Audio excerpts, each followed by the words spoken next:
These 6 subconscious behaviors are rooted in psychology and neuroscience. They're the body and mind's automatic responses to the cognitive load of maintaining deception, the emotional weight of guilt, and the psychological splitting that happens when living a double life. By the end of this, you'll understand these involuntary signals. You'll know what to look for. And you'll recognize the truth your subconscious is already detecting, but your conscious mind hasn't yet put into words. Starting with the first subconscious behavior that appears almost immediately when an affair begins. Behavior. Number 1. The baseline shift in emotional expression. This is involuntary change in how emotion shows up on her face and in her body. When a woman is hiding an affair, her baseline emotional expression shifts in ways she doesn't control or even notice. The natural range and authenticity of her emotions change because her psychological state has fundamentally altered. Here's the neuroscience behind this. Genuine emotion is processed through specific brain pathways that create authentic facial expressions and body language. But when someone is living a double life, when they're managing guilt and deception, their emotional processing changes. The brain is under constant cognitive load from maintaining lies and managing competing realities. This stress alters how emotions naturally express. You'll notice that her smiles don't reach her eyes the way they used to. There's a flatness to positive expressions. When she laughs, it sounds different, more forced, less spontaneous. Her face doesn't light up the way it once did when genuinely happy.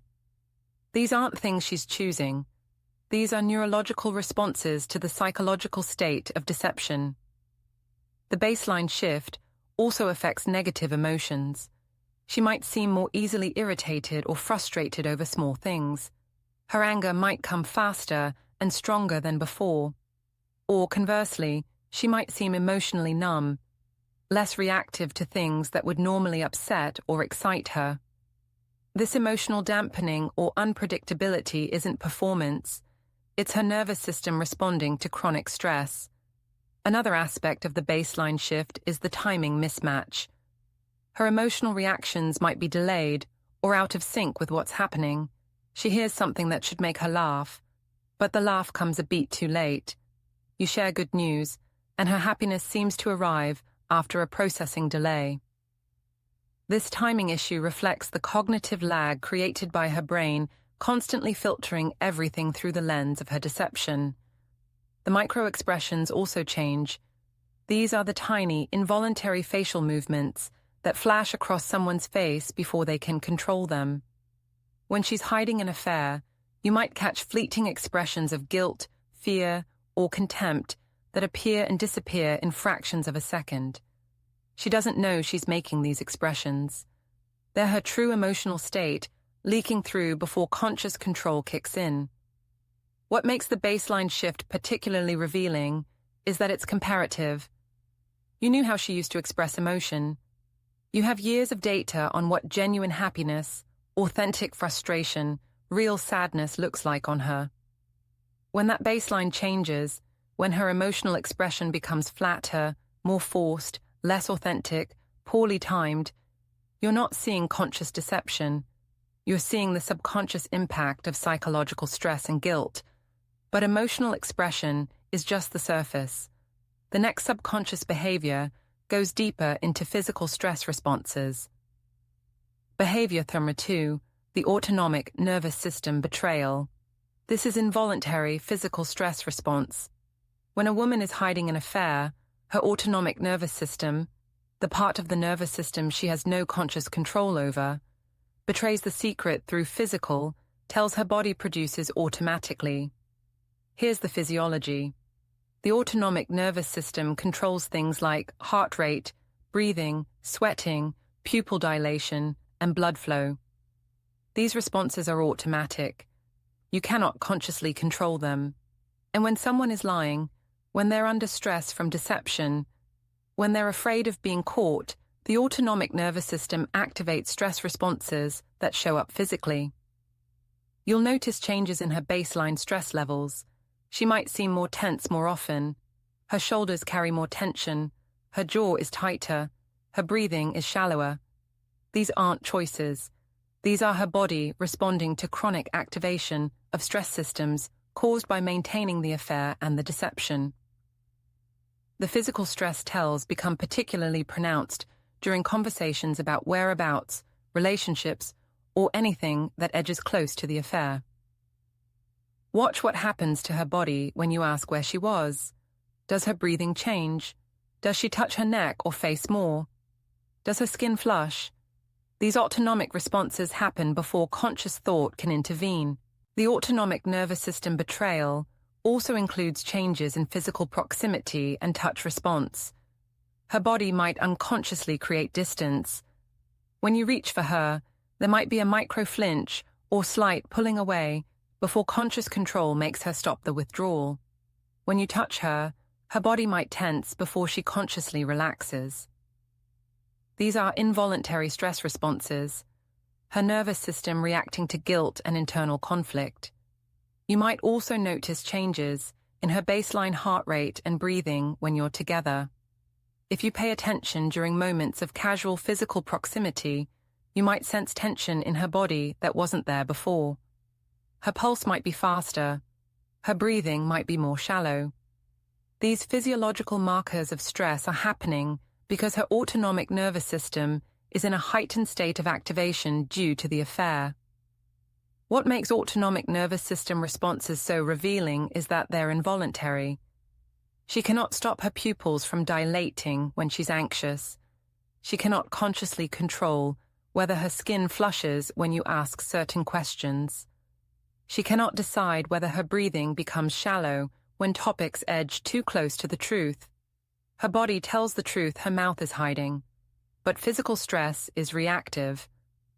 The next subconscious behavior is about cognitive processing changes.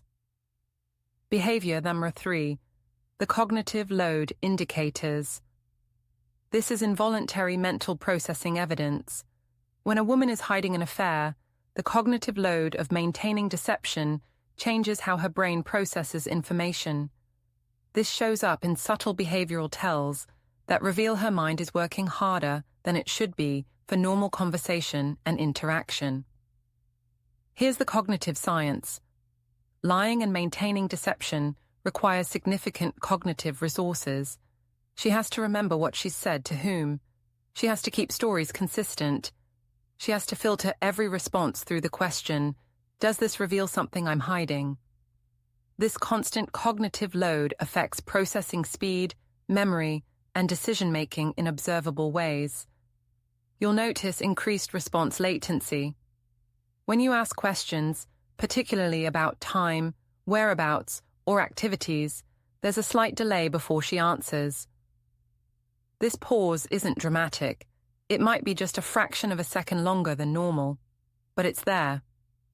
That delay is her brain working to construct an answer that maintains the deception rather than simply retrieving the truth. The cognitive load also manifests in increased verbal filler. She uses more like, and other filler words than she used to. These verbal fillers emerge when the brain is working hard to formulate what to say next. When you're telling the truth, words flow naturally. When you're constructing a lie or carefully filtering information, the verbal production process becomes less smooth. Another indicator is decreased detail recall for things she should remember. If you ask about her evening, her description might be vaguer than it used to be. She remembers less specific detail about the cover story activities because she wasn't actually doing them. But she doesn't realize she's providing less detail. Her brain is trying to fill in plausible information for time she actually spent elsewhere, and the cognitive strain shows in the vagueness. The cognitive load indicators also include increased errors in related information. She might mix up timelines. She might contradict herself across different tellings of the same story. She might forget she already told you something and tell you again with different details. These aren't conscious slips. These are her cognitive systems struggling under the load of maintaining complex deception. You might also notice decreased multitasking ability. She used to be able to talk to you while cooking, texting while watching TV, handling multiple conversations. Now she seems to need more focus for simple tasks. This isn't age or stress from work. This is her cognitive resources being partially occupied with maintaining deception, leaving less capacity for everything else. Another manifestation is the difficulty with unexpected questions. When you ask something she wasn't prepared for, something that requires her to integrate her deception with new information quickly, she might seem momentarily confused or take longer to respond. Her brain needs time to figure out how to answer in a way that doesn't compromise the affair's secret. What makes cognitive load indicators valuable is that they reveal mental effort. She can practice her lies. She can prepare her stories. But she cannot eliminate the fundamental cognitive cost of deception. The brain works harder to lie than to tell the truth. And that extra work shows up in processing delays, verbal fillers, memory issues, and mental fatigue that she doesn't even realize she's displaying. When you see increased cognitive load around topics related to time, whereabouts, and relationships, you're not seeing conscious deception. You're seeing the involuntary behavioral evidence that her brain is working overtime to maintain a secret.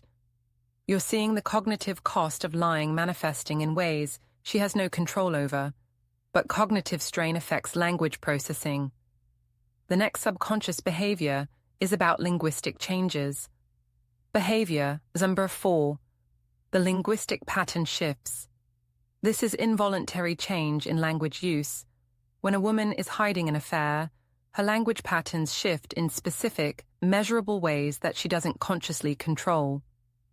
The stress of deception and the psychological splitting of maintaining two realities alter how she naturally uses language. Here's the psycholinguistic principle. Language is produced by cognitive processes that operate largely outside conscious awareness. When psychological state changes, language production changes. Stress, guilt, and cognitive load all affect which words we choose, how we structure sentences, and what we emphasize in communication. You'll notice increased use of distancing language. She starts using more third-person constructions and fewer first-person statements. Instead of, "I went to the gym," it becomes, "The gym was crowded tonight." Instead of, "I had dinner with Sarah," it's, "Dinner took forever."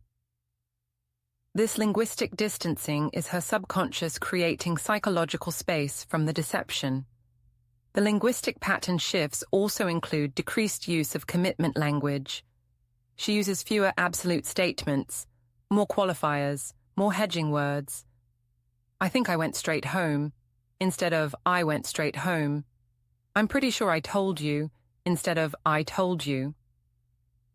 This linguistic uncertainty emerges because her brain knows she's not telling the whole truth, and that awareness seeps into her language even when she's trying to sound confident.